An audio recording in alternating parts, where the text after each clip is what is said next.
सियावर रामचंद्र भगवान की जय।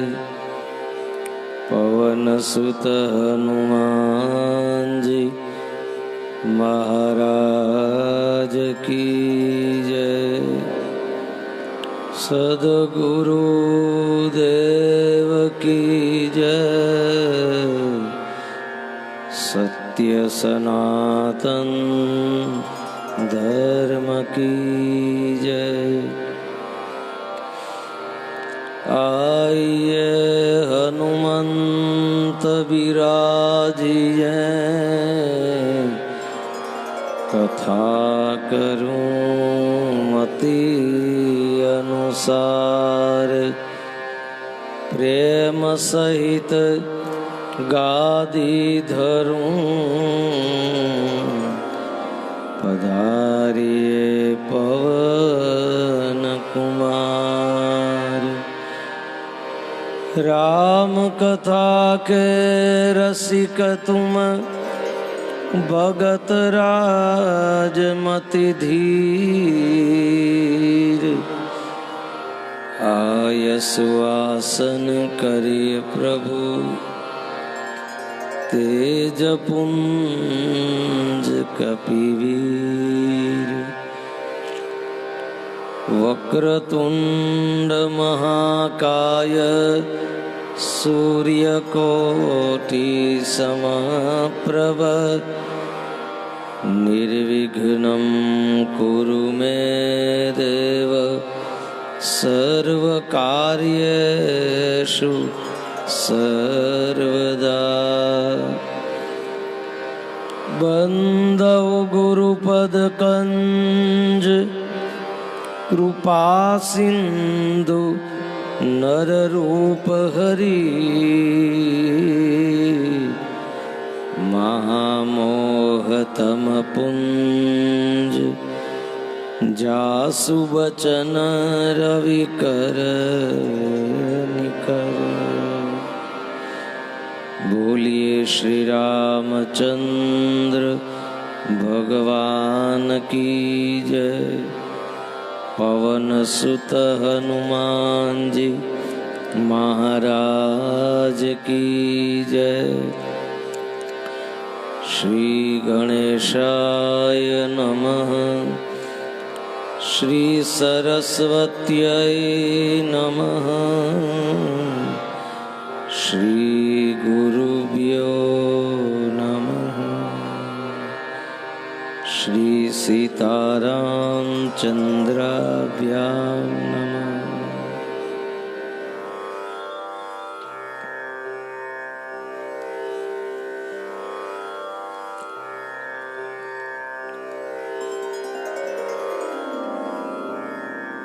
परमात्मा श्री रामचंद्र जी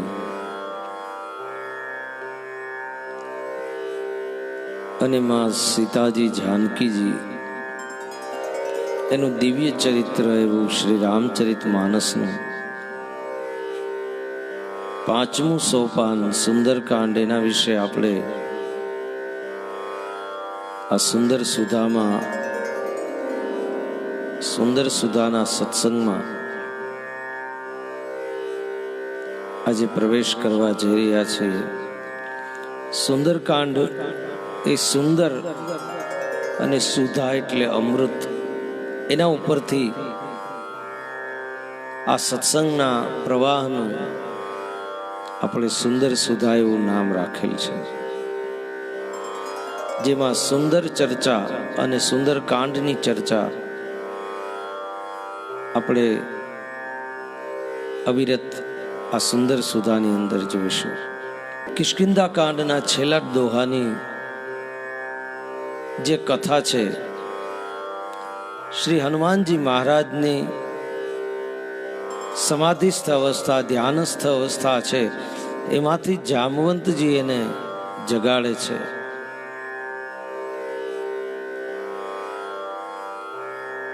એના વિશે મહાપુરુષોએ બહુ ચિંતન કર્યું છે. કથા આપણે જોતા હતા.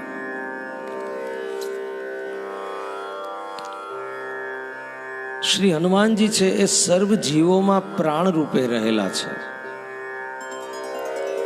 આ શરીર 5 પ્રાણોથી ચાલે છે.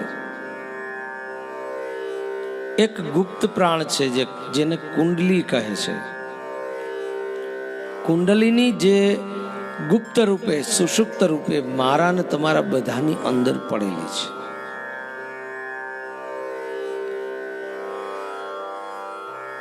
જેને સુંદરકાંડમાં પ્રવેશ કરવો છે. સુંદરકાંડમાં પ્રવેશ કરવો એટલે કે જેને ભક્તિ સુધી પહોંચવું છે, ભક્તિની શોધ કરવી છે. મનુષ્યનું જીવન મને ને તમને મળેલું છે. આ જીવન ખાઈ પી અને મજા કરવા માટે નથી ભાવ. આ જીવન ભક્તિની શોધ કરી અને ભગવાન સુધી પહોંચવા માટે છે. તો મારે ને તમારે જે અનેક જન્મોથી આપણે વિખૂટા પડેલા છીએ, કોનાથી? શ્રી રામના ચરણથી, શ્રી કૃષ્ણના ચરણથી, ઈષ્ટના ચરણથી, પરમાત્માના ચરણથી, પરબ્રહ્મના ચરણમાં, એનાથી આપણે વિખૂટા પડેલા છીએ. એના સુધી પહોંચવું એ જ ભક્તિનું સાધન છે. એ જ ભક્તિ છે. એ જ આપણો માર્ગ છે. એમાંથી મને ને તમને આ માયામાંથી કોણ જગાડે છે? એ માર્ગ તરફ કોણ પ્રેરે છે? કોણ બતાવે છે આ માર્ગ?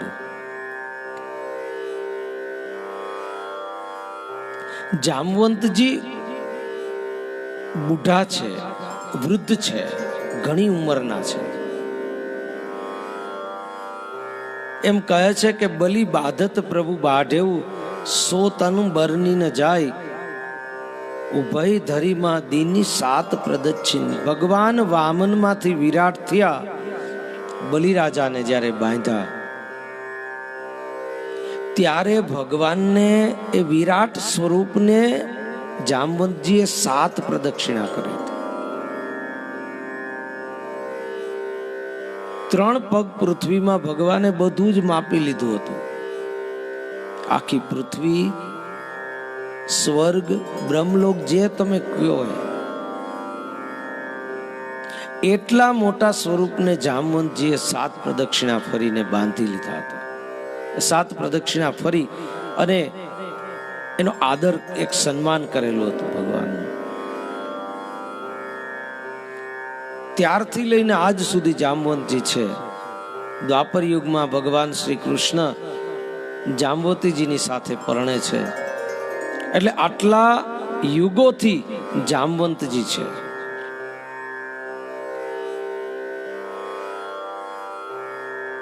તો કોણ જીવને જગાડે છે?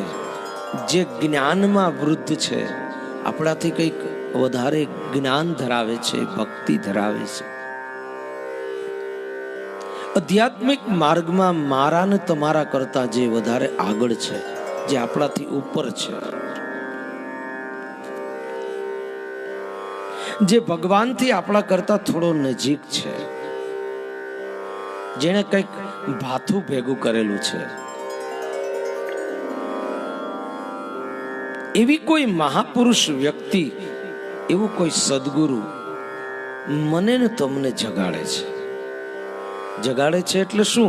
આપણે સૂતેલા છીએ? બોલે હા. ક્યાં સૂતેલા છીએ? મોહ નિશા સબ સોની હારા. માયામાં મોહરૂપી જે અંધકાર છે, શરીરથી લઈ અને કોઈ જળ વસ્તુ સુધી, આ મારી છે, હું આ જ છું. મોટામાં મોટી અજ્ઞાનતા કઈ છે? મહાપુરુષો કહે છે આ શરીર જ હું છું એ જે માને છે એ મોટામાં મોટો અજ્ઞાની છે. આ હું નથી, આ મારું નથી. એ કોણ સમજાવે છે? એ સદગુરુ સમજાવે છે. મને તમને જગાડે છે, ઊભો થા. આપણે કહીએ ને કુંડલીની જાગૃત થઈ ગઈ, 6th સેન્સ.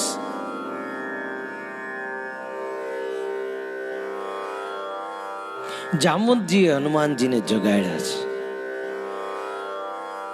પછી શું થયું છે? સંસાર સાગર પાર કરવાનો છે. જ્યાં સુધી મન તન આ બધું સંસારમાં છે ત્યાં સુધી આ સાગરમાંથી પાર નથી થયા.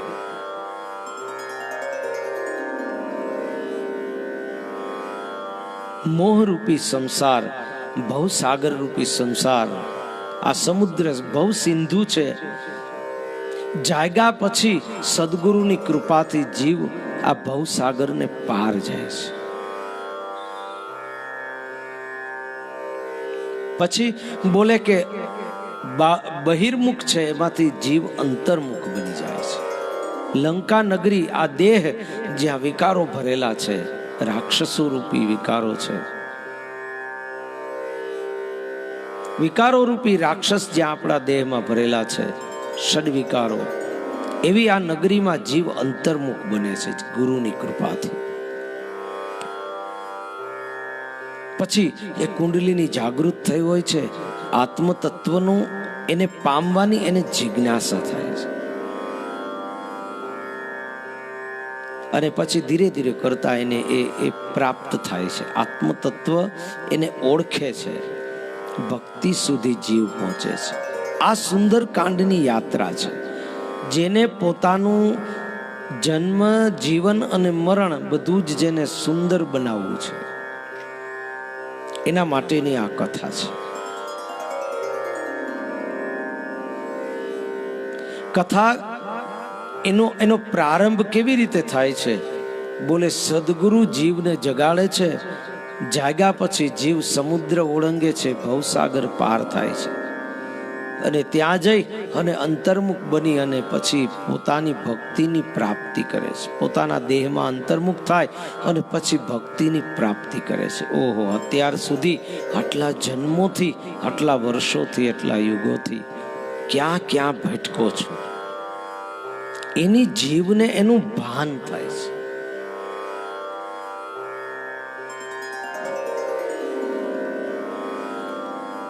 જીવને એનું ભાન થાય છે કે હું જે કરું છું એ સત્ય નથી.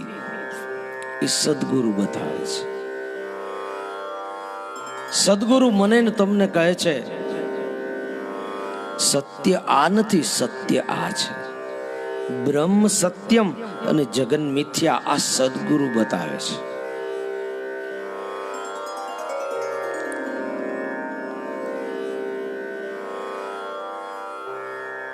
હનુમાનજીના એની જાગૃતિમાંથી મને તમને આ જાણવા મળે છે, આ જ્ઞાન પ્રાપ્ત થાય છે. આવું ચિંતન મહાપુરુષોએ કરેલું છે.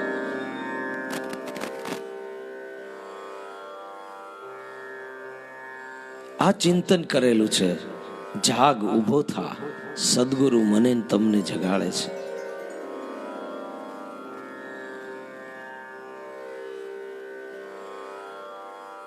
જે જાગે છે એ જ પામે છે. જે જો જાગત है सो पावत है, जो सोवत है वो खोवत है. જે મોહમાં સૂતેલો જ રહે છે, જે કુંભકર્ણ જેવો છે, મોહરૂપી રાત્રિમાં જે સૂતેલો રહે છે, એને પુનર્જન્મ અને પુનર્મૃત્યુને સંસારના દુઃખોમાં ભટકાયા જ કરવું પડે છે. કોઈક એવો ભાગ્યશાળી છે જેને એવો સદગુરુ મળે છે, જે હાથ પકડી અને એને હાથ પકડીને ઢંઢોળીને જગાડી દે છે. આ સુવાનો સમય નથી, આ જાગવાનો સમય છે. આપણે ભક્તિને આપણા નિત્ય ક્રમમાં જોડી દીધી છે. સવારે 10 મિનિટ અગરબત્તી કરી લ્યો એટલે આખા દિવસનું બધું થઈ ગયું. ભક્તિ સર્વકાળ કરવાની છે. એ કોઈ સમયની મર્યાદાથી બંધાયેલી નથી. ભક્તિ જે કંઈ કરો, જ્યાં કંઈ કરો અને જ્યારે કંઈ કરો, એ બધું જ ભક્તિ રૂપ. એવું જ્યારે બને, દરેક પ્રત્યેક કર્મ જ્યારે ભક્તિ રૂપ બને,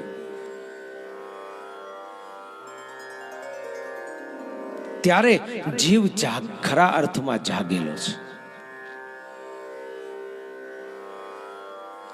જો હનુમાનજી જેવો કોઈક એક જીવ એવો છે કે જે જાગેલો છે અને જે ભક્તિ સુધી પહોંચે છે. એનો અર્થ એવો નથી કે મારા ને તમારા જેવા બીજા જીવોએ બેસી રહ્યું. વાનરોએ બધાએ પ્રયત્ન કર્યો છે. કોઈક અહીંયા સુધી પહોંચ્યા, કોઈક અહીંયા સુધી પહોંચ્યા, કોઈક અહીંયા સુધી પહોંચ્યા. જેમ જેમ આપણી યોગ્યતા વધે, જેમ જેમ લાયકાત વધે,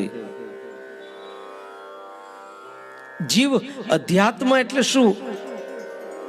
ઉર્ધ્વ આત્મનું ઉર્ધ્વગમન, એને જ અધ્યાત્મ કહે છે.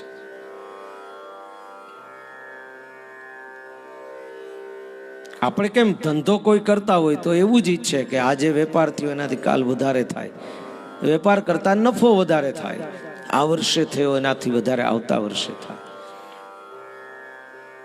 ભક્ત એ છે કે ભક્તિનું સર્વૈયું કરે. આજે આટલા પાઠ કરું છું, આટલી માળા કરું છું, મારે એમાં વધારે વૃદ્ધિ પામવી છે, વધારે કરવા છે. ભક્તિમાં જે લોભ રાખે છે એને જ ભક્તિ મળે છે. તો આવી રીતે આ કિષ્કિંધા કાંડના દોહામાં મહાપુરુષોએ બહુ સરસ ચિંતન કર્યું છે. સુંદરકાંડના પ્રથમ શ્લોકમાં આપણે પ્રવેશ કરીએ. શાંતમ શાશ્વતમ અપ્રમેયમ, એ શ્લોકનું બધા સાથે મળી અને ગાન કરીએ. ઓમ શ્રી ગણેશાય નમઃ. શ્રી જાનકી વલ્લભો વિજયતે. શ્રી રામચરિત માનસ પંચમ સોપાન. સુંદરકાંડ શ્લોકમ.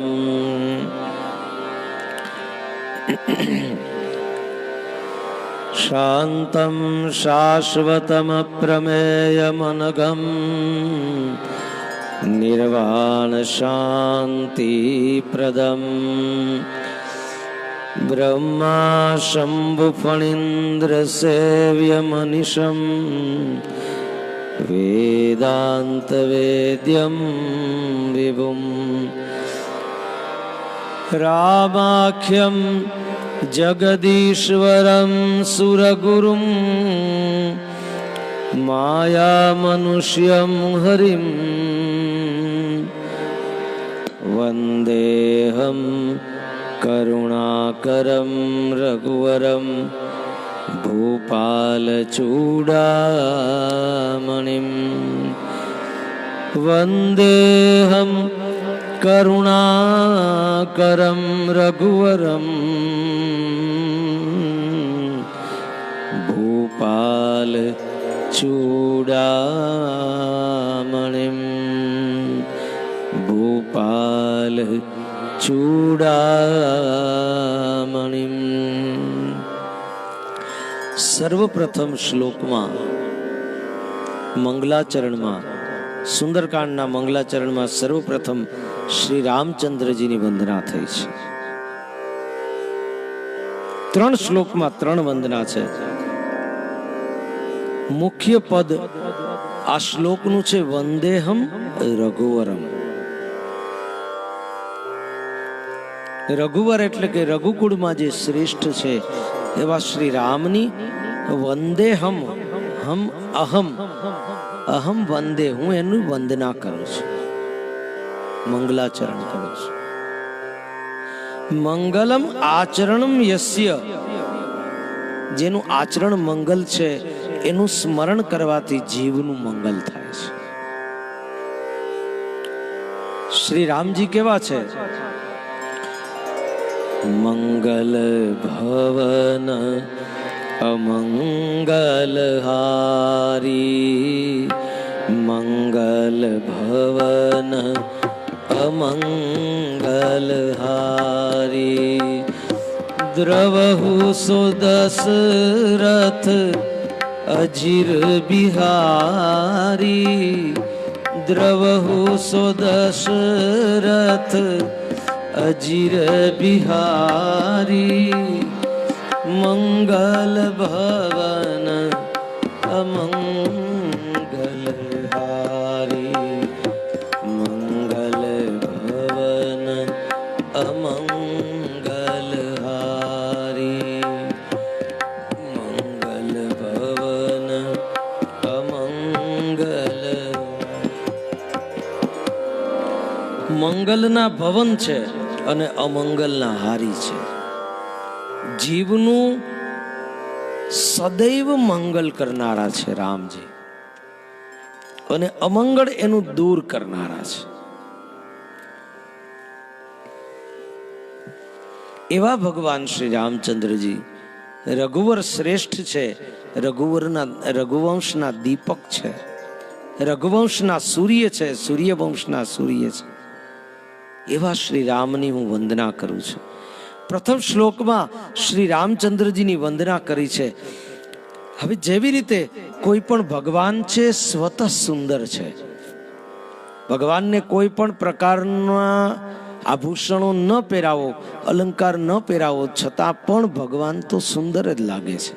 પણ તમે એને પ્રેમથી સેવા કરો અને મૂર્તિને સુંદર વસ્ત્રને અલંકાર ધરાવો તો એમાં એની સુંદરતામાં જેવી રીતે વૃદ્ધિ થાય,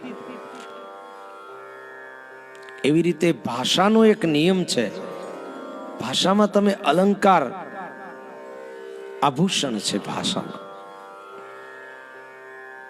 તો ભગવાન શ્રી રામચંદ્રજીની હું વંદના કરું છું. કેવા રામચંદ્રજીની? 16 વિશેષણો ભગવાનને આપ્યા છે. 16 વિશેષણો આ શ્લોકમાં લગાડેલા છે. એમાં સર્વપ્રથમ વિશેષણ છે શાંતમ.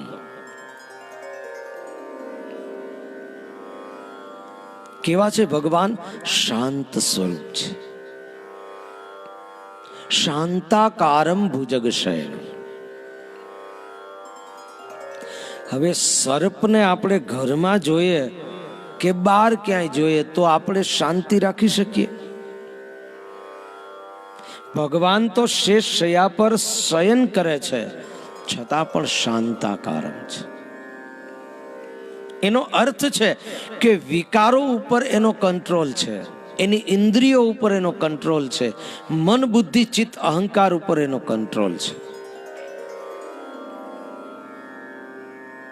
શાંતિનો અર્થ શું થાય? કે શાંત માણસ ક્યારે રહી શકે? જ્યારે ઇન્દ્રિયો ઉપર કાબુ છે. સુખી થવાથી શાંતિ નથી મળતી. જો બે વસ્તુમાં ફેર છે, સુખી અને શાંતિ. સુખ છે એ બાહ્ય વસ્તુ છે, શાંતિ આંતરિક વસ્તુ છે. શાંતિ અંદરથી મળે છે, અંદરથી આવે છે, અંદરથી ઉદ્ભવે છે. સુખ બાહ્ય પદાર્થથી, વૈભવ બાહ્ય પદાર્થથી માણસને સુખી કરે છે.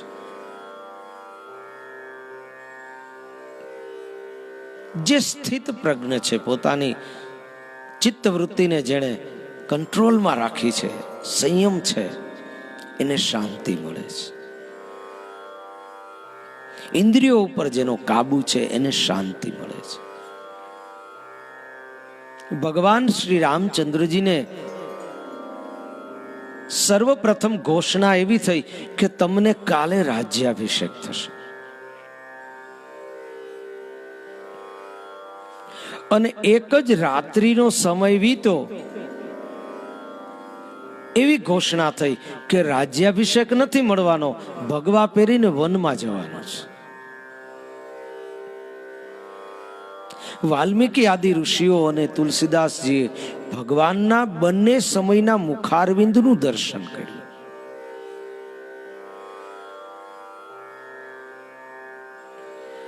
ભગવાન શ્રી રામચંદ્રજીનું મુખ જ્યારે સમાચાર મળ્યા કે રાજ્યાભિષેક થવાનો છે, અખંડ રાજ્ય મળવાનું છે, પ્રસન્નતામ યાનગતાભિષેકતસ્તથા નમન મમલે વનવાસ દુઃખતઃ મુખાંબુજ શ્રી રઘુનંદનસ્ય મે સદાસ્તુ અંજુલ મંગલ પ્રદા. પૂર્વેનું દર્શન, રાજ્યાભિષેકના સમાચાર મળ્યા અને દર્શન થયું, વનવાસના સમાચાર મળ્યા અને દર્શન થયું. જ્યારે રાજ્યાભિષેકના સમાચાર મળ્યા તો પ્રસન્નતા નથી, કોઈ આનંદ નથી, કોઈ સુખની રેખા નથી, કોઈ હાવભાવ નથી, કોઈ હરખ નથી. હરખ નથી એટલે વનવાસનો દુઃખ મળતા, વનવાસના સમાચાર મળતા શોક પણ નથી. શોક ત્યારે થાય છે જ્યારે હરખ થાય, પાછળ શોક ઉભો જ છે. દુઃખ ત્યારે જ આવે છે, સુખ ભોગવવાની ઈચ્છા એ જ દુઃખને આમંત્રણ આપે છે. જેની ચિત્તવૃત્તિ સ્થિત છે. ભગવાન રામચંદ્રજીને રાજ્યાભિષેકના સમાચાર મળ્યા તો કોઈ પ્રસન્નતા નથી, એટલા માટે થઈ અને તરત જ એને એક રાત્રિ પછી સમાચાર મળ્યા કે રાજ્યાભિષેક નહીં પણ ઉઘાડા પગે સોનાની મોજડી પહેરીને સિંહાસન ઉપર બેસવાને બદલે ચાખડી વગર, સોનું તો બધું બાજુ પર, લાકડાની ચાખડી વગર પણ એને એક ભગવા પહેરી અને વનની અંદર જવાનું છે.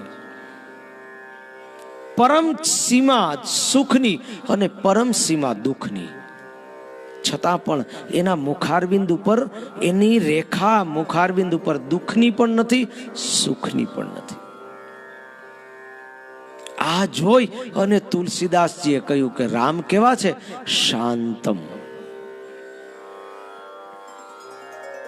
તદ્દન શાંત છે. જે ભક્તિમાં ધીરે ધીરે કરતા કરતા આગળ વધે છે, જે ધીરે ધીરે અંતર્મુખ થાય છે, એ પછી શાંત થઈ જાય છે. એની ઇન્દ્રિયો શાંત થઈ જાય છે. બહુ ભાગદોડ કરતી નથી, મન બહુ ભાગદોડ કરતું નથી, બુદ્ધિ અહીંયા ત્યાં ક્યાંય રખડતી નથી.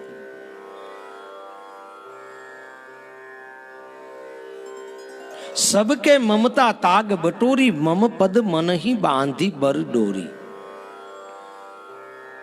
બધી જ જગ્યાએની દોરીઓ ભેગી કરી અને ભગવાન રામચંદ્રજીના ચરણમાં જેણે બાંધી દીધી છે, એનું મન શાંત છે. તબ લગી કુશલ ન જીવ કહું, સપનેવું મન વિશ્રામ. આ વિશ્રામનો અર્થ શાંત છે. ત્યાં સુધી શાંતિ નહીં મળે. ક્યાં સુધી? જબ લગી ભજતન રામ કહું, શોક ધામ તજી કામ. જ્યાં સુધી મનની ઈચ્છાઓ ઉપર લગામ નથી, ત્યાં સુધી શાંતિ નહીં મળે. આ સિદ્ધાંત લોઢે લીટી છે. આ નીતિ વિભૂષણ એવા વિભીષણજીએ કહેલી વાત છે. તબ લગી, ત્યાં સુધી શાંતિ નહીં મળે, જ્યાં સુધી આ ઘોડા દોડ્યા જ કરશે, દોડ્યા જ કરશે. આ કરી લઉં, ઓલું કરી લઉં, આમ કરી લઉં, આ બધું કરી લઉં, એમાં જે કરવાનું છે એ થાતું જ નથી, એ બધું રહી જાય છે. ભગવાન શાંત સ્વરૂપ છે. જેને આનંદ સ્વરૂપ થવું છે, શાંત સ્વરૂપ થવું છે, પોતાના મન ઉપર કંટ્રોલ, ઇન્દ્રિયો ઉપર કંટ્રોલ. થોડી ક્ષણ થાય એટલે તમારા ભગવાનને તમારું મન યાદ કરે એવી ટેવ પાડો. થોડી ક્ષણ થાય, તમે જેની સેવા કરો છો, ફોટાની પૂજા કરતા હોય તો પણ, મૂર્તિ પૂજતા હોય તો પણ, જે પ્રકારે જ્યાં ને જેવી તમે સેવા કરો, તમારો એ જ ઈષ્ટ છે, એ જ સર્વ સત્તાધીશ છે, એ જ સર્વ સમર્થ છે. થોડી ક્ષણ થાય તમારું મન એને યાદ કરે. આ કળિયુગમાં સેલામાં સેલી ભક્તિનો એક માર્ગ છે. મન થોડી વાર થાય એટલે ભગવાનને યાદ કરે. આવી ટેવ પાડ. ભગવાનનું ધ્યાન કર્યા વગર મન શાંત થતું જ નથી. બીજે ક્યાંય શાંતિ છે જ નહીં. એટલે મન જ્યાં સુધી ભગવાન સિવાય બીજે ક્યાંય પણ દોડશે, ત્યાં સુધી શાંત નહીં થાય. બીજો આભૂષણ ભગવાનને ચડાવ્યું છે શાંતમ, બીજું છે શાશ્વતમ. ભગવાન કેવા છે? શાશ્વત છે. જો તિહુકાલ એક રસ અહહી, સર્વકાળ સર્વમાં અને એક સમ, એક રસ, એક જ સ્વરૂપે, એક જેવા જ જે છે એ પરમાત્મા છે. ક્યાંક ગુપ્ત છે અને ક્યાંક પ્રગટ છે, પણ છે એ વાત નક્કી છે. પ્રેમ તે પ્રગટ હો હી મેં જાના. શિવજીએ શું કહ્યું? ભગવાન ક્યાં છે? તો કે હરિ વ્યાપક સર્વત્ર સમાન. ભગવાન શાશ્વત છે, વ્યાપક છે. ભૂત, વર્તમાન, ભવિષ્ય ત્રણેય કાળમાં જે છે એ શાશ્વત છે. ત્રીજું આભૂષણ ચડાવ્યું છે અપ્રમેયમ, શાંતમ, શાશ્વતમ, અપ્રમેયમ.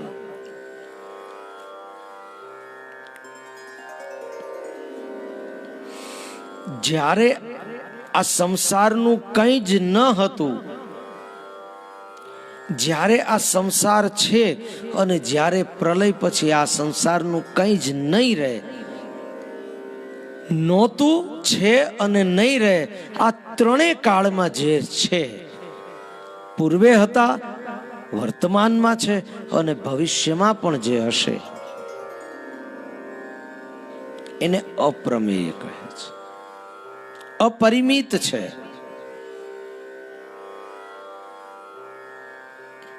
પ્રમાણ રહિત છે.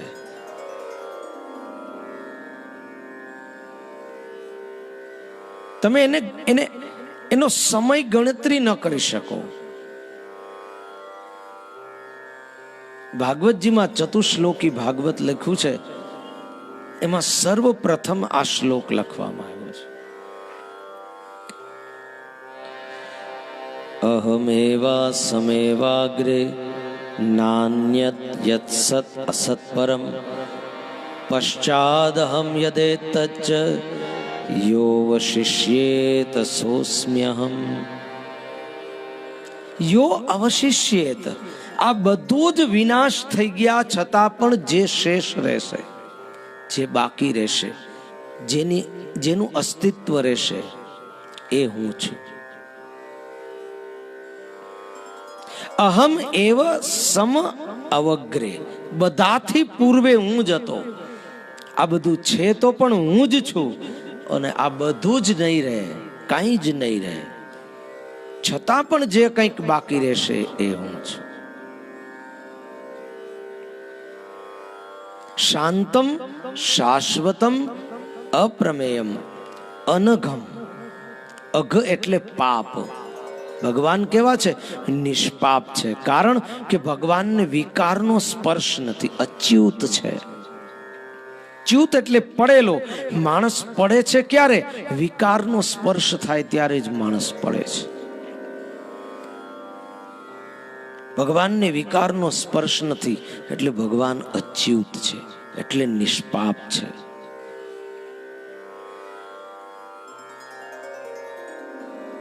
માણસ મન, વચન, કર્મ ત્રણેયથી પાપ કરે છે. તમામ ઇન્દ્રિયોથી પાપ કરે છે, બુદ્ધિથી પાપ કરે છે. ચિત્તમાં પાપ ઘર કરી જાય છે. ઇન્દ્રિયો, મન અને બુદ્ધિ જે કંઈ કરે છે, ચિત્ત એનો સંગ્રહ કરે છે. અને આત્માને એવો ભાસ થાય છે કે આ હું જ કરું છું. માણસ આંખથી લઈને તમામ ઇન્દ્રિયોથી પાપ કરે છે. પોતાનો જરાક સ્વાર્થ આવે તો માણસ ખોટું બોલી જાય છે. બધાને ખબર છે કે અસત્ય બોલવું એ પાપ છે. માળા આટલી કરીએ છીએ, ધૂન, ભજન, પાઠ, સત્સંગ બધું આટલું બધું કરીએ છીએ, પણ સાથે સાથે પાપ પણ કરીએ છીએ. એટલે જે કરીએ છીએ એનું કઈ ફળ મળતું નથી. વચનમાં તો થોડીક સત્યતા દેખાય છે, આચરણમાં સત્યતા નથી, ધર્મ નથી. ભગવાન નિષ્પાપ છે, એને સ્પર્શ નથી, વિકારનો સ્પર્શ નથી, એટલે ભગવાન નિષ્પાપ છે. અને ભગવાન નિષ્પાપ છે એટલે જે નિત્ય એની ભક્તિ કરે છે એના પાપ ધીરે ધીરે ભગવાન હરી લે છે. હરિહી હરતી પાપાની, એવું લખ્યું છે સંસ્કૃતમાં. હરિનામ ભગવાનનું શું કામ પડ્યું છે? કારણ કે એના ભક્તોના પાપ ભગવાન હરી લે છે, એ જ એનો ખોરાક છે. હરી લે છે એનો અર્થ છે કે પાપ કરવા માણસ જાય, પણ ભક્તિ કરતો હોય તો એને પાપ કરતા ભગવાન રોકે છે. તમે જેની સેવા કરો છો એ ભગવાન તમે કહો એ બધું સાંભળે છે. રોજ ભગવાનને એક પ્રાર્થના કરો, ભગવાન મને પાપ કરતો અટકાવો. પૂજ્યપાદ ડોંગરી મહારાજના આ બધા સૂત્રો છે. રોજ થોડી ક્ષણ થાય એટલે તમારા ભગવાનના દર્શન કરો. રોજ ભગવાનને એમ કહો મને પાપથી બચાવો. તમે 6 મહિના કરીને જુઓ, પછી તમને પાપ કરવામાં કોક અંદરથી એવો અવાજ આવશે કે આ ન કરાય. કરીને જુઓ. ભગવાન કેવા છે? અનઘ છે, નિષ્પાપ છે. એટલે ભગવાનની જે ભક્તિ કરે છે એ જીવ નિષ્પાપ બની જાય છે. શાંતમ શાશ્વતમ અપ્રમેયમ અનઘમ નિર્વાણ શાંતિ પ્રદમ. પ્રદમ એટલે દાતા, આપનારો. નિર્વાણ એટલે મોક્ષ, મુક્તિ. શેનાથી? આ સંસારથી. શેનાથી? આ માયાથી, આ મોહથી. આ જે બંધન છે, શેનું બંધન છે? માયાનું બંધન છે. જ્યાં જીવ એવું માની લે છે કે આ મારું છે, ત્યાં એ બીજાને નથી બાંધતો, પોતે બંધાઈ જાય છે. આ સંસાર મારો છે, સંતાન મારું છે, પત્ની મારી છે, પિતા મારા છે, માતા મારી છે, આ ઘર મારું છે, આ ગાડી મારી છે, આ સંપત્તિ મારી છે. મન એવું જ્યારે માની લે છે કે આ મારું છે, ત્યારે એમાં એને મોહ થાય છે અને આ જ બંધન કરતા છે. તો ભગવાન શું કરે છે કે નિર્વાણ શાંતિ પ્રદમ, શાંતિ આપે છે. કેવી? કે આ બધું છૂટી જાય એટલે શાંતિ જ છે. શાંતિ ક્યાંય બજારમાં નથી ગોતવાની, શાંતિ ક્યાંય બજારમાં મળતી પણ નથી. મુક્તિ એ જ શાંતિ છે, એ જ માણસને શાંત કરી શકે છે. ભગવાનનું ભજન કરવાથી, એના દાતા છે ભગવાન, નિર્વાણ શાંતિ પ્રદમ. ધીરે ધીરે કરતા કરતા કરતા કરતા માણસને આ સંસારમાંથી મોહ છૂટતો જાય, ઓછો થતો જાય. એમ કરતા કરતા અનેક જન્મોની સાધના પછી જ્યારે કોઈ પરમ સદગુરુ પ્રાપ્ત થાય ને એનો માથા ઉપર હાથ પડે,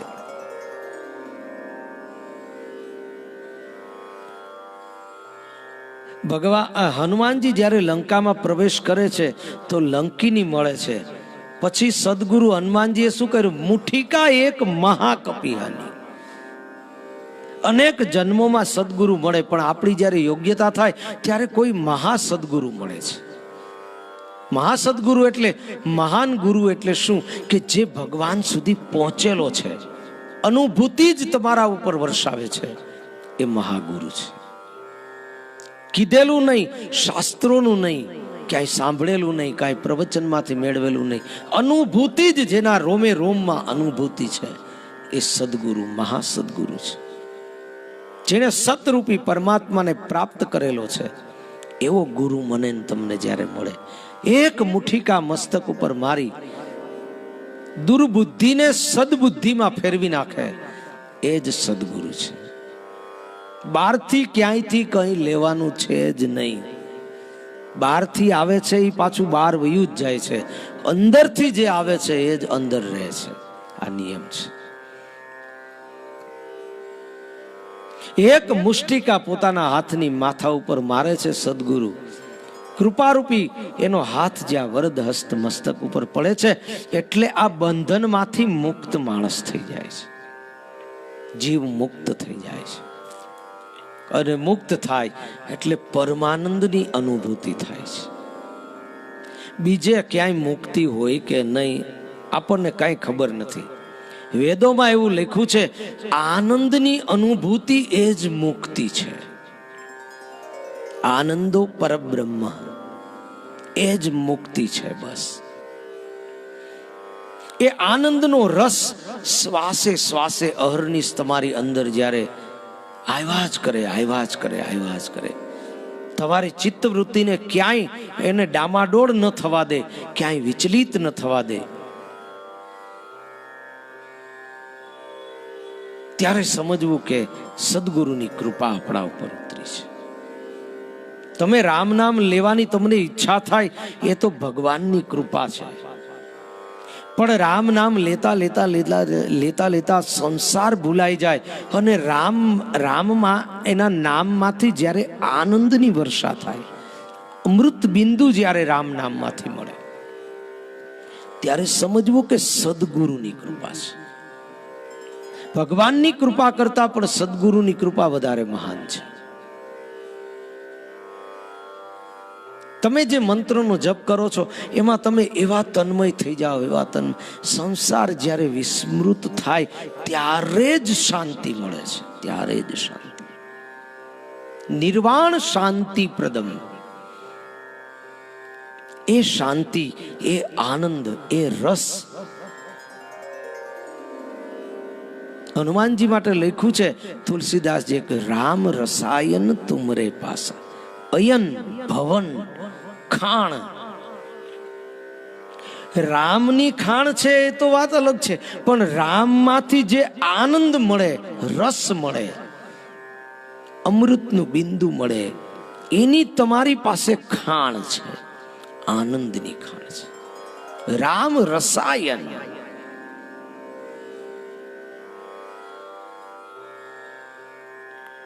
તુમરે પાસા, તમારી પાસે આ ખાણ છે. ભગવાન નિર્વાણ શાંતિ પ્રદમ છે, શાંતિ મળે છે. ભગવાન મુક્તિરૂપી શાંતિ, આ મુક્તિરૂપી એટલે કે આ સંસારને ધીરે ધીરે માણસ આપોઆપ છોડે નહીં, પણ આપોઆપ છૂટી જાય. જેવી રીતે નાનું બાળક છે, એ નાનું બાળક વર્ષ દિવસનું હોય તો રમકડાથી રમતું હોય, 2 વર્ષનું થાય તો આ રમકડું મૂકીને એને બીજું રમકડું પસંદ આવે, ત્રીજું પસંદ આવે, ચોથું. જેમ જેમ આગળનું પસંદ આવતું જાય એમ પાછળનું આપોઆપ છૂટતું જાય છે. એવું જ આ ભક્તિમાં છે. આ સંસારમાં મને તમને રસ છે કારણ કે ભક્તિરૂપી રસ આપણને મળ્યો જ નથી, એનાથી તદ્દન વંચિત છીએ. જ્યારે આ ભક્તિમાંથી રસ મળવા માંડે, જ્યારે જેને વેદોમાં સોમરસ કહેલો છે, એના તમે એની ટીકાઓ વાંચશો ને વેદોની, રસ, આ રસ એ જ આનંદનો રસ છે. આ બિંદુ, એક એક બિંદુ ટાઈપકાજ કરે છે, ટાઈપકાજ કરે છે. જે બ્રહ્મને પામી ગયો છે એના તાળવામાંથી એ રસ નીકળ્યા જ કરે છે, ક્યારે એને એમાં તૃપ્તિ જ નથી થતી. એ અવિરત પ્રવાહ ચાલ્યા કરે છે. આ રસ જ્યારે મળે છે ત્યારે આ સંસારનો આ કડવો રસ જે અત્યારે આપણને મીઠો લાગે છે, ત્યારે એના મૂળ સ્વાદની માણસને ખબર પડે છે જ્યારે આનંદ રૂપી રસ મળે છે. એટલે સંસારમાંથી મુક્તિ ત્યારે મળે છે જ્યારે ભક્તિમાંથી આનંદ આવે છે. ભક્તિમાં આનંદ ન આવે તો પણ ભક્તિ છોડશો નહીં. બહુ નાના નાના સૂત્રો મહાપુરુષોએ આપેલા છે. આ પણ પૂજ્યપાદ ડોંગરે મહારાજનું છે. ભક્તિમાં આ બધા વિષના પ્યાલા છે બાપ, ખાંડા કેરી ધાર છે. આમાં કઈ 2 મુઠ્ઠી ચણા ખાવાની મજા આવી જાય, ખાવું નથી. જન્મો નીકળી ગયા મહાપુરુષો. તમે શ્રીમદ ભાગવતમાં 10મા સ્કંદમાં એક એક ગોપીઓના ચરિત્રો વિશે જે ટીકાઓ લખાયેલી છે એ તમે વાંચશો ને તો ખ્યાલ આવશે કે આ ગાય છે એ ગાય કેટલા યુગોથી ભગવાનની સાધના કરી પછી પશુ રૂપે વૃંદાવનમાં આવી છે, ગોકુળમાં આવી છે. અનેક જન્મોની સાધના જ્યારે એની સિદ્ધ થઈ ત્યારે એને માત્ર ભગવાનનું દર્શન થાય છે અને ભગવાનનો થોડો સ્પર્શ થાય છે. ગાય ઉપર ભગવાન હાથ ફેરવે છે. આપણે એમ માનીએ કે 2-4 માળા કરી લઈએ એટલે આપણને બહુ સારું પૈસાની આવક થવા માંડે, એટલે આપણને એમ કે ભગવાનની કૃપા નથી, આ અકૃપા છે. કે દીકરો ભલે પૈસામાં જ આટા માર્યા કરે, સંસારમાં પુનરપી જનનમ પુનરપી મરણમ. આ સંસારમાંથી તમામ વસ્તુઓ પ્રત્યેના મોહનો વિચ્છેદ આજ પરમાત્માની ને સદગુરુની કૃપા છે. એમાંથી મોહ ઓછો થાય. ભગવાન કેવા છે પછીનું વિશેષણ આપે છે, બ્રહ્મા શંભુ ફણીન્દ્ર સેવ્યમ. ભગવાનના 2 સ્વરૂપ છે, એક ઐશ્વર્ય સ્વરૂપ નિર્ગુણ સ્વરૂપ છે અને એક માધુર્ય સ્વરૂપ સગુણ સાકાર સ્વરૂપ છે. બ્રહ્માજી, શેષનાગ અને શિવજી આ ત્રણેય ભગવાન વિષ્ણુની સેવા કરે છે. શ્રી રામચંદ્રજી વિષ્ણુ ભગવાનના અવતાર છે. ઐશ્વર્ય સ્વરૂપ છે ત્યારે બ્રહ્માજી સેવા કરે છે, શિવજી સેવા કરે છે અને શેષનાગજી સેવા કરે છે. પછી ભગવાન માધુર્ય સ્વરૂપે જ્યારે આવ્યા, સગુણ સાકાર રૂપે આવ્યા, સ્પર્શ થાય એનો અનુભવ થાય એવા સ્વરૂપે ભગવાન જ્યારે આવ્યા. તમે જુઓ કે નિર્ગુણ રૂપે ભગવાન સર્વકાળ સર્વત્ર ને સમ છે, પણ એનો અનુભવ નથી થતો કારણ કે આપણી કક્ષા નથી. એટલે આપણને એ નિર્ગુણમાં આનંદ નથી આવતો. મહાપુરુષોએ કહ્યું દરેક જીવમાં ભગવાનનો વાસ છે, એનું દર્શન કરો, પણ નથી થતું.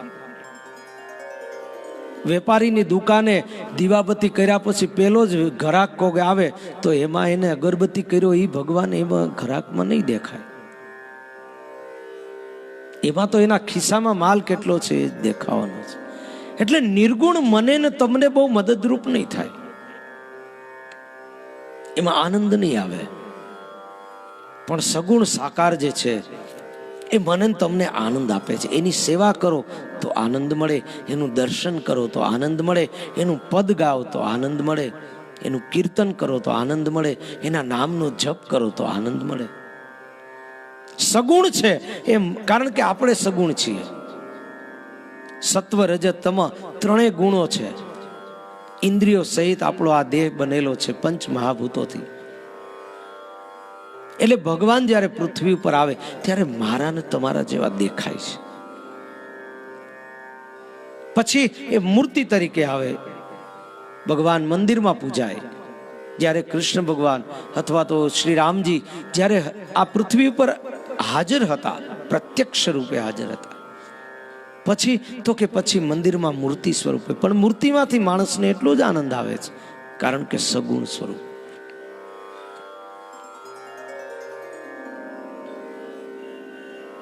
તો ભગવાન જ્યારે માધુર્ય સ્વરૂપે હોય છે, સગુણ રૂપે હોય છે, રામા અવતારમાં આજ બ્રહ્માજી જામવંતજી થઈને આવ્યા છે, આજ શિવજી શ્રી હનુમાનજી થઈને આવ્યા છે, અને આજ શેષનાગ લક્ષ્મણજી તરીકે, આજ લક્ષ્મીજી સીતાજી તરીકે. પરમાનંદનો આનંદ તો ત્યાં મળે જ છે ઐશ્વર્ય સ્વરૂપમાં, છતાં પણ એનાથી સંતોષ નથી. એટલે ભગવાન જ્યારે સગુણ થયા ત્યારે આ બધા જ બ્રહ્માજી, શિવજી, શેષનાગ, માં લક્ષ્મીજી, એની શક્તિ બધા જ સગુણ રૂપે થયા અને બધા જ ભગવાનની સેવા કરે છે. બ્રહ્મા શંભુ ફણીન્દ્ર સેવ્યમ. અનિશમ, ઈશ એટલે આપણાથી કોઈ મોટો, આ અર્થ છે. ઈશ એટલે ઈશ શબ્દ વધારે પડતો વેદોથી લઈને શાસ્ત્રોમાં ભગવાન શિવજી માટે વપરાયો છે. વધારે પડતો શબ્દ એ શંકર ભગવાન માટે વપરાયો. ઈશ છે, ઈશ્વર છે એવો. અનઈશમ, જેની ઉપર કોઈ જ નથી એ અનિશમ છે. ભગવાન કોણ? સર્વ સત્તાધીશ છે, સર્વથી શ્રેષ્ઠ છે, એની ઉપર કઈ જ નથી, એ અનિશમ છે. બ્રહ્મા શંભુ ફણીન્દ્ર સેવ્યમ અનિશમ. વેદાંત વેદ્યમ, વેદ્યમ એટલે જાણી શકાય. શેનાથી? વેદાંત એટલે ઉપનિષદ દ્વારા જાણી શકાય. ઉપ એટલે નજીક, નિષદ નજીક બેસીને કંઈક પ્રાપ્ત કરવું, એને ઉપનિષદ. ગુરુના સાનિધ્યમાં, ગુરુના ચરણમાં એની સેવા કરીને જે પ્રાપ્ત થાય છે, જે મેળવાય છે. ઉપનિષદ એટલે શું છે? ગુરુ એના શિષ્યને કહે છે અને શિષ્ય આદરપૂર્વક એનું શ્રવણ કરે છે, એના સિદ્ધાંતોનું જીવનમાં પાલન કરે છે.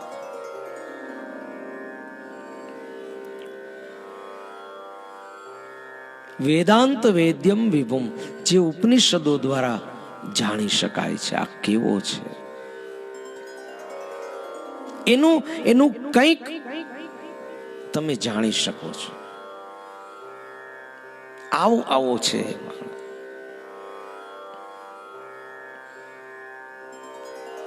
રામ વિભુમ, ભગવાન વિભુ છે. વિભુનો અર્થ બતાવ્યો છે સર્વ સમર્થ, સર્વ વ્યાપક.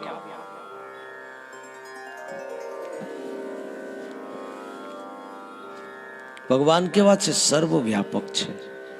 દેખાતા નથી છતાં એની સત્તા એની જ ચાલે છે આ જગતમાં. ઈચ્છા એની જ ચાલે છે આ જગતમાં. 5 માણસ, 4 માણસ, 3 માણસ કે 2 માણસનું ઘર ચલાવવા માટે પણ કોક એક વ્યક્તિ એવી હોવી જોઈએ કે જે બરાબર એનું સંચાલન કરી શકે. ઘર, સમાજ, જ્ઞાતિ કે દેશ ચલાવવા માટે એક એવો સમર્થ માણસ હોવો જોઈએ કે જે બરાબર એનું સંચાલન કરી શકે. હવે ઘરથી લઈને દેશ કે વિશ્વ પણ એવી રીતે ચાલી શકતા ન હોય જો કોઈ વ્યવસ્થિત માણસ ન હોય તો આ જગત આખું એમને ચાલી શકે?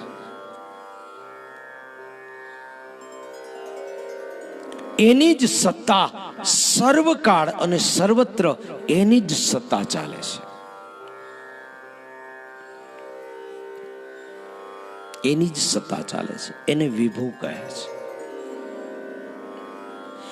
ભૂ એટલે પૃથ્વી. ભૂના ઘણા બધા અર્થો બતાવવામાં આવ્યા, પણ ભૂ એટલે પૃથ્વી અને વી નો અર્થ થાય છે વિશિષ્ટ. આ પૃથ્વી ઉપર જે વિશિષ્ટ છે પણ જે દેખાતું નથી, જે પ્રગટ નથી, ગુપ્ત છે. અથવા તો આ જગતમાં જે વિભૂતિ સ્વરૂપ છે એ વિભુ છે. આ જગતમાં જે સર્વશ્રેષ્ઠ છે, સર્વત્ર છે, સર્વકાળ છે, સર્વનો અધિપતિ છે, એ વિભુ છે. વેદાંત વેદ્યમ વિભુમ રામાખ્યમ જગદીશ્વરમ સુરગુરુમ, જે જગતનું ઈશ્વર છે. આખ્યમ, ભગવાન એના ગુણો થકી આ જગતમાં પૂજાય છે. રામચંદ્રજીને આપણે પૂજીએ છીએ, કૃષ્ણને પૂજીએ છીએ. શું કામ? એના ગુણોને પૂજીએ. તમે તાત્વિક રીતે જુઓ તો એના ગુણોને પૂજીએ છીએ. રામચંદ્ર કૃપાલુ ભજ મન. કેવા? કૃપાળુ. હે મન, તું રામનું ભજન કર. શું કામ? કારણ કે રામ કૃપાળુ છે. રામ આનંદ સ્વરૂપ છે, એટલે રામને ભજ તો એમાંથી આનંદ મળશે. એનો ગુણ છે કૃપાળુતા, કોમલતા, સરળતા. કેટલા કેટલા સદગુણો તમે ગોતો. સર્વગુણ સંપન્ન છે ભગવાન. જગદીશ્વરમ, જગદીશ્વરમ, જગતના ઈશ છે. આ જગતના ઈશ્વર છે. સર્વ ઉપર પોતાનું આધિપત્ય છે, એને ઈશ્વર કહે છે.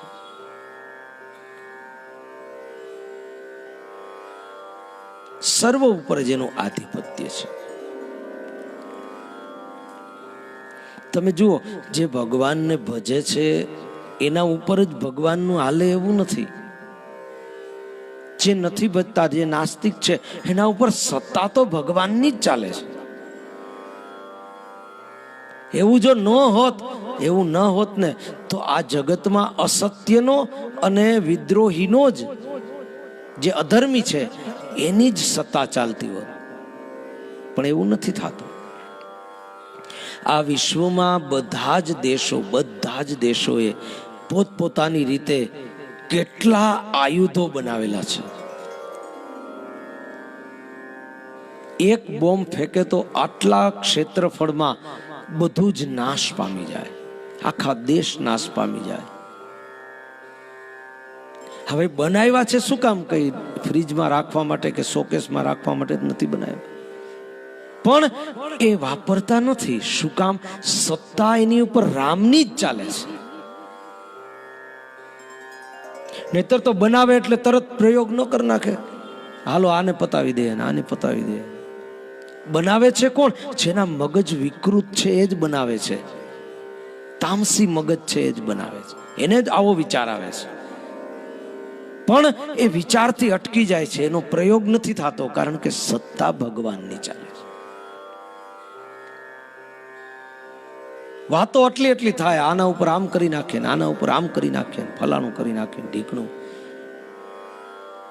પણ સત્તા રામની ચાલે છે. સુરગુરુમ, જગદીશ્વરમ પછી સુરગુરુમ. સુર એટલે દેવતાઓ. દેવતાઓના ગુરુનો અર્થ છે અહીંયા શ્રેષ્ઠ. જે દેવતાઓમાં શ્રેષ્ઠ છે, જે પૂજાય છે, સર્વથી જે પૂજાય છે એ સર્વશ્રેષ્ઠ છે. માયા મનુષ્યમ હરિમ. માયાને જે આધીન નથી, પણ સગુણ થવા માટે જેણે માયાનો સ્વીકાર કરેલો છે. મનુષ્ય બનવા માટે થઈ અને માયાને આધીન ન હોવા છતાં પણ જે એને આધીન છે, એને જે આધીન થયેલો છે. હકીકત એ છે કે માયા છે એ ભગવાનને આધીન છે. ભગવાન કે એ પ્રમાણે માયા કરે છે. ભગવાન માયાના કાનમાં કે આ બહુ ભજન કરે છે, આની પાસે બહુ જતી નહીં, એટલે ત્યાં માયા ન જાય. ભગવાનને આધીન છે. બહુ ભજન જેના જીવનમાં છે, માયા એને બહુ સ્પર્શ નથી કરતી, એટલે માયાવી પદાર્થો એની પાસે ઓછામાં ઓછા હશે. તમે જોજો, જે ભજન કરે છે, ખરા અર્થમાં ભજન કરે છે, એની પાસે સંસારથી બનેલી વસ્તુ ઓછામાં ઓછી હશે. સુખ સગવડતા, વૈભવના સાધનો, જેનાથી બાહ્ય સુખ મળે છે, એવી તમામ સામગ્રીઓનો લગભગ એનાથી લોપ થયેલો જોવા મળશે. એટલે આપણને ઘણી વખત એવું લાગે કે ભગવાનનું આટલું ભજન કરે પણ એની પાસે, કારણ કે માયા છે એનો તાપ સહન નથી કરી શકતી.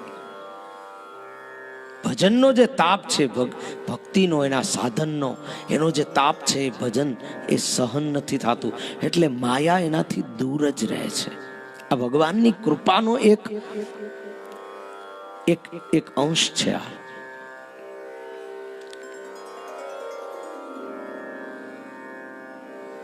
માયા એની પાસે જઈ શકતી નથી.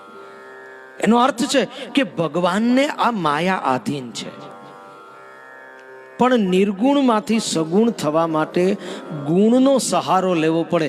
હવે ગુણ છે એ માયાને આધીન છે. એક સત્વગુણ, રજોગુણ કે તમોગુણ, એક, બે અથવા ત્રણ, જેટલા પણ ગુણનો આધાર લે તો જ એ સગુણ થઈ શકે. એટલે લખ્યું છે તુલસીદાસજી કે માયા મનુષ્યમ હરિમ. માયાથી ભગવાન મનુષ્ય રૂપે બનેલા છે, પણ હકીકતમાં એ મનુષ્ય નથી, એ હરિ જ છે. અને એટલા માટે ભગવાન માટે કહેવામાં આવ્યું છે હરિર હરતી પાપાની, હરિર હરતી દુઃખાની. જીવના ભક્તોના પાપને હરી લે છે, એના દુઃખને હરી લે છે, એના ભયને હરી લે છે. એટલા માટે એનું નામ હરિ પાડ્યું છે. એટલે ભગવાનને હરિ કહેવામાં. સગુણ થયા છતાં પણ નિર્ગુણમાં જે શક્તિ છે એટલી જ આ સગુણમાં શક્તિ છે. શેની? તો કે પાપ હરવાની. તમે દર્શન કરો એટલે તમારા મનમાં શાંતિ મળે. અશાંતિ હરવાની, પાપ હરવાની, ભય હરવાની. આ બધી શક્તિ જેટલી વ્યાપક અને નિર્ગુણ ઈશ્વરમાં છે એટલી જ આ સગુણ માયાનો આશ્રય કર્યા છતાં પણ એના ગુણમાં કોઈ ફેર પડતો નથી, સદગુણમાં. એટલે હરિ કયા છે. માયા મનુષ્યમ, માયાથી જે મનુષ્ય બનેલા છે, પણ હકીકતે એ મનુષ્ય નથી, એ ભગવાન જ છે. છ ઐશ્વર્ય મનુષ્ય હોવા છતાં પણ આ છ ઐશ્વર્ય ભગવાનની સાથે જ રહે છે. એટલે હરિ છે. એટલે રામ સગુણ હોવા છતાં પણ અયોધ્યા નહીં, આખા જે કોઈ એના દર્શન કરે એની પાછળ પાગલ છે. અયોધ્યા કાંડની તમે કથા વાંચો, ભગવાનના જાનકીજીના અને લક્ષ્મણજીના જેણે દર્શન કર્યા છે એની આંખમાંથી, તુલસીદાસજીએ કહ્યું, એની આંખમાંથી છબી હટતી જ નથી. એકવાર દર્શન કર્યા. એનો સ્વભાવ કેવો છે? તુલસીદાસજીને લખવું પડ્યું કે જાસુ સ્વભાવ અરિહી અનુકૂલા. શત્રુને પણ જેના સ્વભાવ, એના પ્રત્યે આદર થઈ જાય છે, એના સ્વભાવ પ્રત્યે. રામને જોયા પછી ખરદૂષણને પણ એમ થાય કે ઓહો, આ વ્યક્તિત્વ મારવા જેવું નથી. દુશ્મનને પણ જે પોતાના વશમાં કરી લે, સૌંદર્યથી, એના સ્વભાવથી, એના આચરણથી, એના કર્મથી,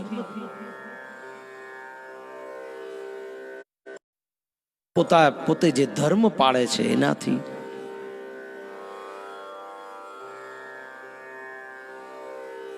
માયામાં એના સંસર્ગમાં આવીને અથવા તો એને આધીન થઈને મનુષ્ય થયા હોવા છતાં પણ જે પોતાના મૂળ સ્વરૂપથી જે ચલિત નથી. આનો અર્થ એવો થાય કે મૂળ જે ભગવાનનું સ્વરૂપ છે એનાથી જે ચલિત નથી, એના બધા જ ગુણો, એની બધી જ શક્તિઓ, જે કંઈ છે એ મનુષ્ય થયા હોવા છતાં પણ એવી ને એવી જ રહે છે. મને તમને બતાવે છે કે તમે મનુષ્ય બનો, પણ મનુષ્ય બન્યા પછી તમારા મૂળ સ્વભાવને ભૂલશો નહીં, નહીતર ક્યાં ખોવાઈ જશો આ જંગલમાં, આ સમુદ્રમાં ક્યાં તણાઈ જશો એની ખબર નહીં પડે. મને તમને મહાપુરુષો બતાવે છે કે આ સંસારમાં આવ્યા છતાં પણ તમારો જે સ્વતઃ મૂળ જે સ્વભાવ છે, આનંદ સ્વરૂપ, શાંત સ્વરૂપ, આત્મા કેવો છે? નિર્ગુણ છે, નિરાકાર છે, સદૈવ ચૈતન્ય છે, આનંદ સ્વરૂપ છે, ક્યાંય લેપાતો નથી. આ જે ગુણો છે એ ગુણોમાં મનુષ્ય થયા હોવા છતાં તમે તમારા ગુણોમાં સ્થિત રહો. એને ભૂલશો નહીં. હું કોણ છું એની શોધ જ ભૂલાઈ ગઈ છે. હું કોણ છું એની શોધ ભૂલાઈ ગઈ છે. એટલે જ માણસ દુખી છે. ટેન્શન, સ્ટ્રેસ, આ રોગ થાય, ઓલો રોગ થાય, આ રોગ થાય. હું કોણ છું એનો વિચાર બંધ થઈ ગયો છે. ભગવાન આવી રીતે માયા સ્વરૂપથી આધીન થઈને મનુષ્ય થયા છતાં પણ પોતાના મૂળ સ્વરૂપમાં સ્થિત છે. વંદેહમ કરુણાકરમ. કેવા છે ભગવાન? કરુણાકરમ, કરુણા કરનારા છે. જીવ ઉપર વિના કારણે કરુણા કરે છે. બસ આ મારો છે એટલું જ ભગવાન યાદ રાખે છે. તમે ખાલી એટલો વિચાર કરો કે આપણે જેટલા અને જેવા ને જેવડા પાપ કરીએ છીએ એમાંથી 10% ખાલી ભગવાન યાદ રાખે ને કે આ જીવ આટલા પાપ કર્યા છે, આવા પાપ કર્યા છે, અહીંયા પાપ કર્યા છે. 10% ખાલી માણસ જીવ યાદ રાખે ભગવાન, તો પણ ભગવાનની સન્મુખ થવાની કોઈ લાયકાત મારામાં તમારામાં છે જ નહીં. ક્ષણના કદાચ 1000માં ભાગમાં કે લાખમાં ભાગમાં એટલી ઝડપથી માણસ પાપ કરી નાખે. પાછો હોશિયાર બહુ છે માણસ. પાપ કરે ને ત્યારે બધે જોઈ લે કે મને કોઈ જોતું નથી ને. બહુ હોશિયાર છે. અને ક્યાંક બહુ પુણ્યનું કામ કરે તો 10-15 ચેનલમાં જ્યાં સુધી ન આવે ત્યાં સુધી આપણને સંતોષ ન થાય. અમે આમ કરી નાખ્યું ને અમે આમ કરીએ, પણ શું અંદરથી જે કર્યું એ કોઈ યાદ જ નથી રાખતું. ભગવાન આ યાદ નથી રાખતો એટલે સતત કરુણાની દૃષ્ટિ આપણા ઉપર એની સતત પડ્યા જ કરે છે, પડ્યા જ કરે છે. આપણી તકલીફ શું છે? આપણું પાત્ર ઊંધું પડેલું છે એટલે એ કરુણાની દ્રષ્ટિ આપણા પાત્રની અંદર પડતી નથી.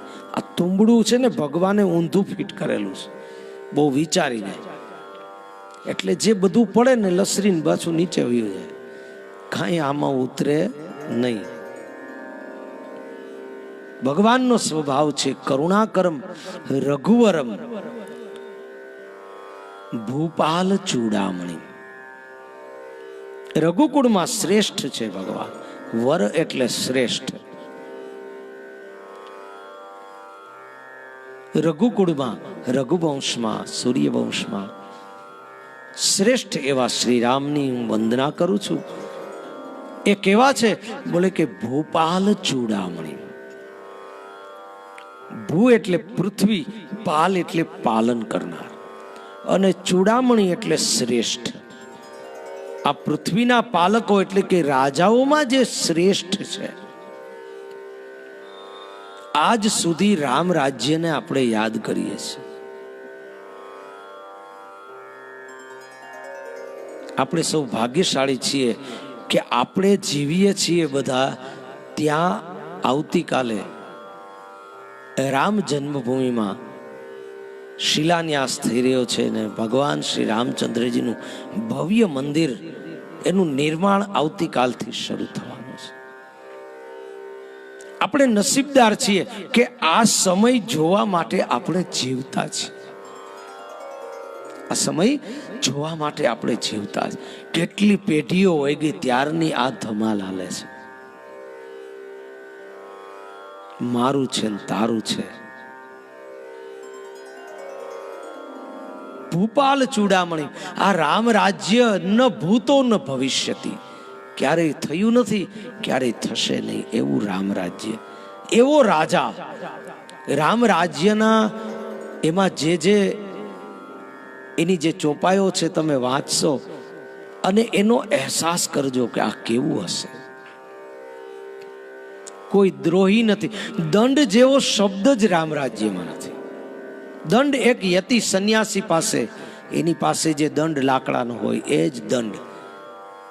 કોઈ પાપ નથી કરતું, કોઈ ખોટું નથી બોલતું, કોઈ અકાળ મૃત્યુ કોઈનું થતું નથી.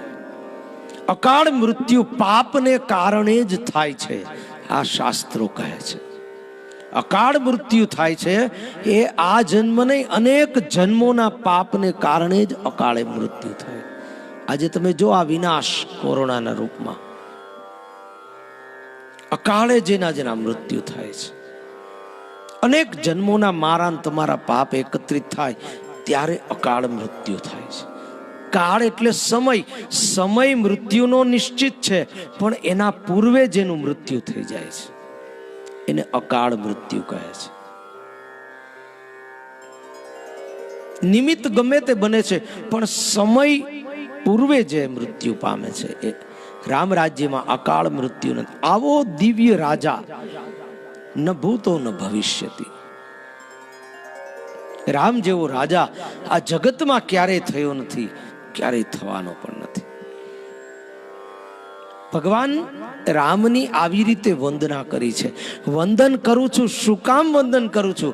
આટલું આટલું એમાં છે એટલે હું વંદન કરું છું. પ્રથમ શ્લોકમાં ભગવાનની વંદના કરી છે. શાંતમ શાશ્વતમ પ્રમેયમનગમ નિર્વાણ શાંતિ પ્રદમ બ્રહ્મા શંભુ ફણીન્દ્ર સેવ્ય મનિષમ વેદાંત વેદ્યમ વિભુમ રામાખ્યમ જગદીશ્વરમ સુરગુરુમ માયા મનુષ્યમ હરિમ વંદેહમ કરુણાકરમ રઘુવરમ ભોપાલ ચૂડામણિ વંદેહમ કરુણાકરમ રઘુવરમ ભોપાલ ચૂડામણિ ભોપાલ ચૂડામણિ. સિયાવર રામચંદ્ર ભગવાન કી જય. પવન સુત હનુમાનજી મહારાજ કી. સદગુરુ દેવ કી જય. સત્ય સનાતન ધર્મ કી જય.